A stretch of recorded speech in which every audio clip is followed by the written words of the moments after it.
இயேசுவிலே பிரியமான சகோதர சகோதரிகளே, உங்கள் எல்லோருக்கும் ஆண்டவராகிய இயேசு கிறிஸ்துவின் பெயரால் காலை வணக்கங்கள் மற்றும் வாழ்த்துக்கள். நான் உங்கள் அகஸ்டின் வேதியன். இன்று மே மாதம் 26ஆம் தேதி 2024ஆம் ஆண்டு. ஆண்டவரின் மடியில் 5 நிமிடங்கள். இன்றைக்கு நம்முடைய தாயாம் திருச்சபையானது மூவொரு இறைவனுடைய பெருவிழாவை கொண்டாடுகிறது. மூவொரு இறைவன் பெருவிழா. இந்த வார்த்தையே நம்ம கொஞ்சம் சிக்கலான வார்த்தை தான். ஒன்று 3 இறைவன் சொல்லு, இல்லை ஒரு இறைவன் சொல்லு. அதாவது ஒரு இறைவன் வார்த்தையே கொஞ்சம் தகராறு உள்ள வார்த்தை தான். ரொம்ப எளிமையாக புரிஞ்சுக்கலாம், மிகப்பெரிய கஷ்டம் ஒன்றும் கிடையாது. சரி, ஃபஸ்ட் நம்ம இந்த விஷயத்தை தியானிக்க ஃபஸ்ட்டு வாசத்தொழில் போவோம். பிறகு நம்ம உதாரணங்களை நம்ம பார்ப்போம். நம்ம முதல் திருப்பாடலில் பார்க்கணும். அற்புதமான திருப்பாடல் 33.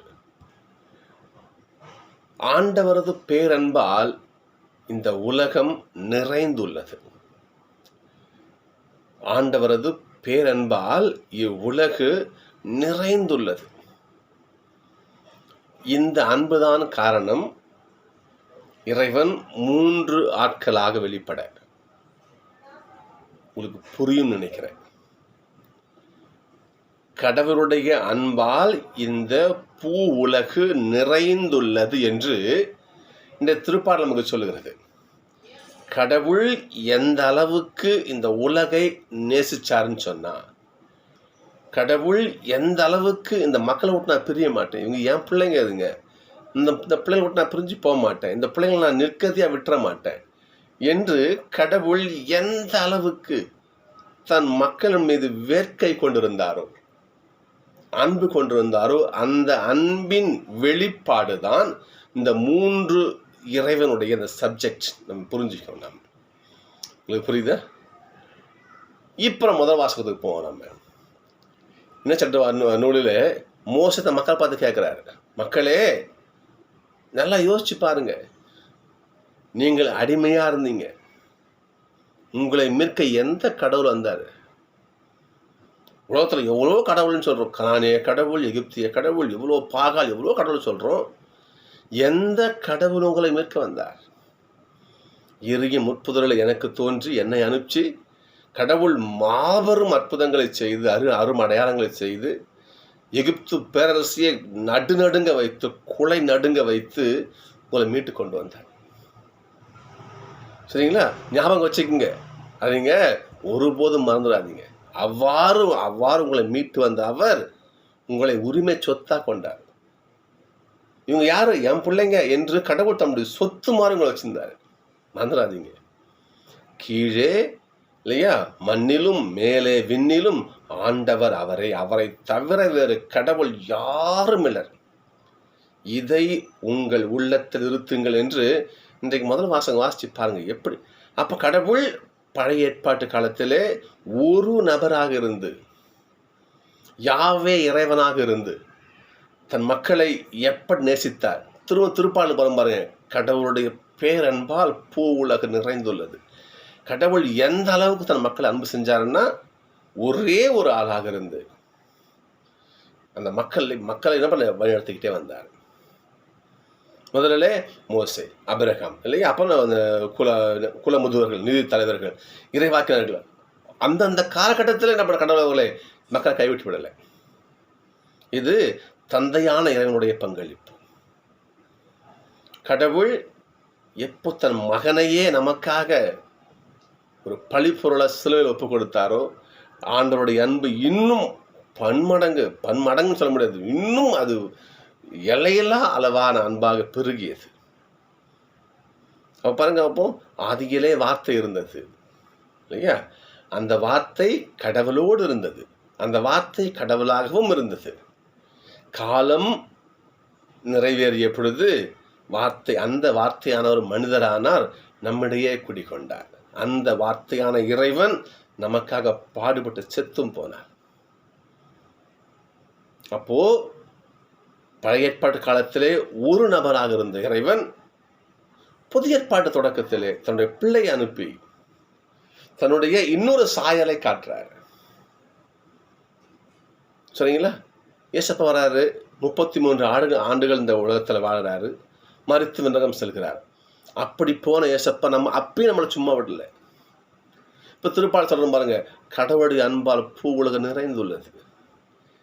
சொல்கிறார் பார்த்தீங்களா, நான் சீடர்களே, நான் உங்களை திக்கற்றவராக விட மாட்டேன், நான் போயிட்டு ஒரு துணையாளரை உங்களுக்கு அனுப்புவேன், அவர் உங்களை காபந்து பண்ணுவார். என்ன பேசணும், என்ன செய்யணும், அதெல்லாம் நீ சொல்லாத, நீ அதை பற்றி யோசிக்காது, அவர் சொல்லுவார், அவர் உங்களை வழிநடத்துவார் என்று இயேசு சொன்ன வார்த்தையைத்தான் இன்றைக்கு பவுல் சொல்றாரு பாருங்க பார்ப்போம். கடவுளுடைய ஆவியால் இயக்கப்படுகிறவர்களே கடவுளுடைய பிள்ளைகள், கடவுளுடைய மக்கள். பாருங்க பாப்பா, 3 காலம் வருது பாருங்க. யாவை தந்தையனுடைய காலம், ஏசப்பாவுடைய காலம், ஆவியானவருடைய காலம். அந்தந்த காலத்திற்கு கடவுள் 3 நபர்களாக தன்னை வெளிப்படுத்துகிறார். அந்த 3 நபர்களும் 3 கடவுள் கிடையாது, ஒரே கடவுள். ஒரு கடவுள் விழான்னு சொல்றோம் இன்னைக்கு. அந்தந்த காலகட்டத்தில் கடவுள் தன்னை வெளிப்படுத்தினார். பழைய ஏற்பாட்டிலே யாவை இறைவனாக மக்களை காத்து வழிநடத்தினார். புதிய ஏற்பாட்டு காலத்திலே தன் மகன் இறைவன் இயேசுவாக உலகத்திலே தன் மகனை பிறக்க வைத்து மக்களை வழிநடத்தினார். நாம் இந்த காலத்தில் ஆவியான இறைவன் நம்ம கூட நம்மளை காப்பாற்றிட்டு வரார். அப்போது இவர்கள் 3 ஆட்களாக அந்தந்த காலகட்டத்திலே தோன்றி நம்மை காத்து வருகின்றார்கள். 3 ஆட்களாக. ஆனால் இந்த 3 ஆட்களும் ஒரே இது நம்ம இப்பயும் புரியாத குழப்பமாக தான் இருக்கும். இதான் உண்மை. அகஸ்தினார் சொல்லுவாராம், நான் அருள்வாக்கு வானூரில் கேட்டேன், ஃபாதர் சொன்னாங்க.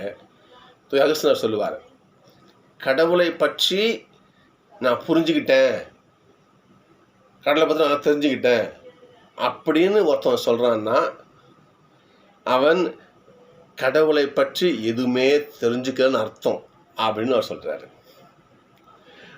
அவங்களுக்கு ஒருவன் நான் கடவுளை பற்றி எல்லாம் தெரிஞ்சுக்கிட்டேன், ஓகே ஃபுல்ஃபில் அப்படின்னு ஒருத்தவன் சொல்கிறான்னா அதுக்கு என்ன அர்த்தம் தெரியுங்களா?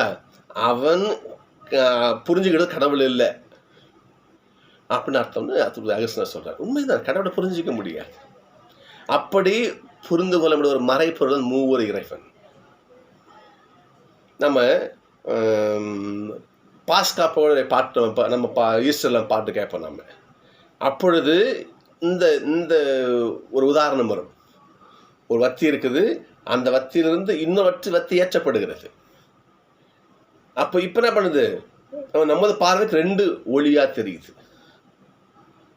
இந்த வத்தி இன்னொரு வத்தி ஏற்றுங்க, நமக்கு 3 ஒளியாக தெரியும். 3 ஒளியாக தெரிந்தாலும் ஒளி என்று பார்க்கும் பொழுது அது ஒன்று தான், வெளிச்சம். ஆனால் பார்வைக்கு 3 வத்தி. அந்த முதல் வத்தி 2வது வத்தி வந்துச்சு. அப்படி இருந்த போதும் 2 ஒளிக்கும் ஒரே வலிமை தான் இருக்கும், ஒரே வல்லமை தான் இருக்கும். 2வது வத்திலிருந்து தான் 3வது ஒளி ஏற்றினாங்க. இங்கேருந்து தான் அது வந்துச்சு. அதான் உண்மை, நம்ம பார்க்குறோம். நம்ம இருந்தாலும் இந்த 2 வத்திகளுக்கும் ஒரே வல்லமை தான் இருக்கும். ஆக இந்த 3 வத்திகளுக்கும் ஒரே வல்லமை தான், ஒரே சக்தி தான் இருக்கும். எதை சுட்டால் அதை எரிச்சிடும். இப்படித்தான் மூவர் இறைவன். 3 பேரும் தேவ சுபாவத்தில் இருந்த 3 ஆட்களாக இருந்தாலும் வல்லமையிலே தேவ சுபாவத்தில் ஒரே ஆளாக இருக்கிறாங்க. தான் மூவர் இறைவனுடைய விழா.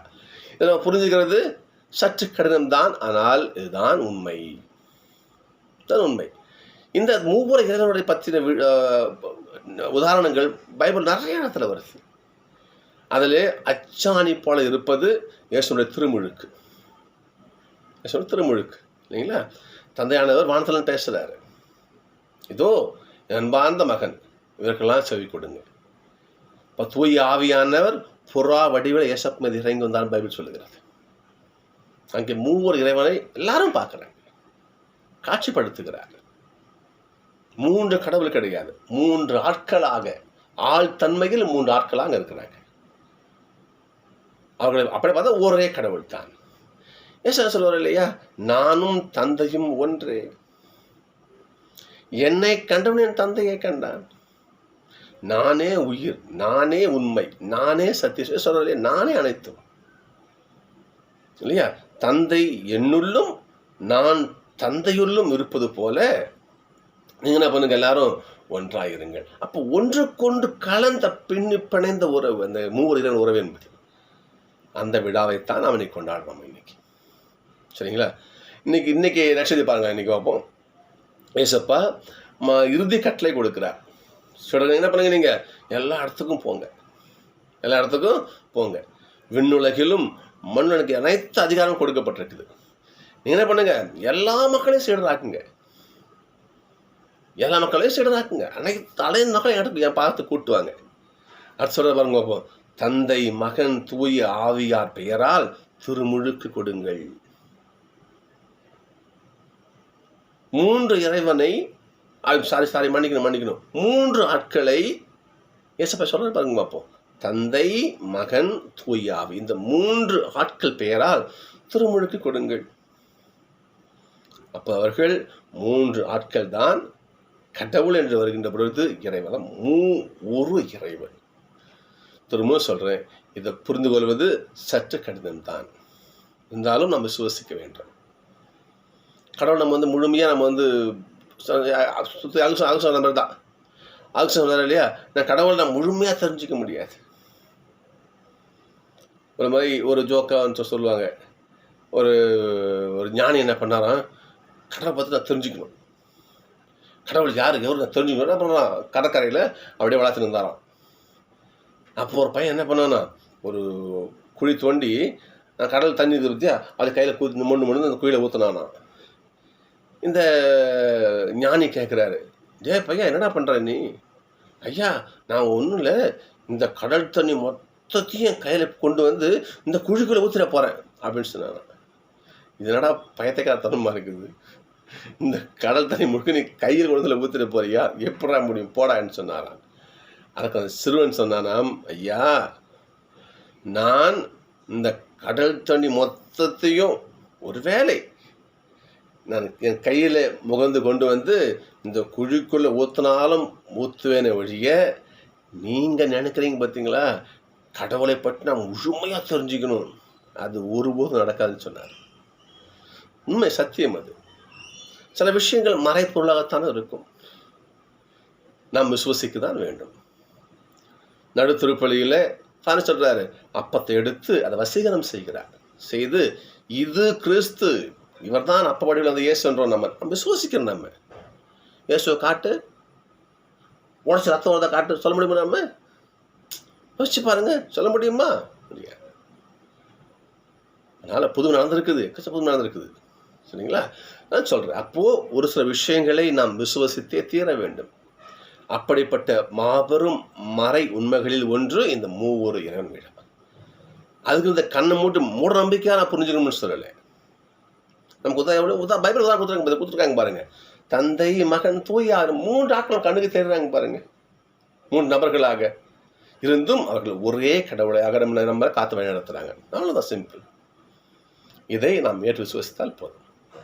சகோதரர்களே, இன்றைக்கு மூவொரு இறைவன் விழா. நாம் நம்முடைய ஆண்டவர் பாதத்தில் அமருவோம். ஆண்டவரே, சில விஷயங்கள் நமக்கு புரியாமல் தான் போகும். ஆனால் அது ஒரு சில விஷயங்கள் மறைப்பொருளாகத்தான் இருக்கும். அதை அப்படி ஏற்றுக்கொள்ள நமக்கு நல்லது. நமக்கு அப்படிப்பட்ட ஒரு விஷயங்களில் இதுவும் ஒன்று என்னை பொறுத்தவரை. எனவே நாம் இதில் மேற்கொண்டு ஆராய்ச்சி செய்யாமல் இல்லையா, 3 ஆட்களாக இருக்கும் தந்தை மகன் தூய் ஆவியானவர்களே எனக்கு இல்லையா என்னை ஆசிரியத்தை வழிநடத்துங்க இன்னும் வேண்டுவோம். அந்த 3 ஆட்களாக இருந்து ஒரே கடவுளாக வீட்டிலிருந்து நம்மை காத்து வழிநடத்தும் அந்த இறைவன் இன்னும் மிதமிருக்கும் காலம் நம்மை காத்து வழிநடத்த நாம் ஜெபிப்போம். சகோதரர்களே, இந்த மூவர் இறைவனுடைய இந்த ட்ரினிட்டி திருத்துவ இந்த விழாவிலே எல்லோருக்கும் இந்த விழா வாழ்த்துக்களை தெரிவித்துக் கொள்கிறேன். நாம் இன்றைக்கு அந்த மூவர் இறைவன் பாதம் அமர்வோம். நம்முடைய கோரிக்கைகள் அனைத்தையும் அவர் பாதத்தில் போடுவோம். மூவர் இறைவா, எங்களுக்கு என்ன பண்ணுங்க, எங்களை காத்து வழி நடத்துங்க. கஷ்டம் குறை என்னாச்சும் உங்கள் பாதத்தில் கொட்டுறோம். எங்களை பண்ணுங்க, எங்களை குற்றம் குறைகளை மன்னித்து எங்களை வழிநடத்தினா அவர்கிட்ட கேட்போம். நிச்சயமாக கடவுள் நம்மை காத்து வழிநடத்துவார். நன்றி. நாளை சந்திப்போம்.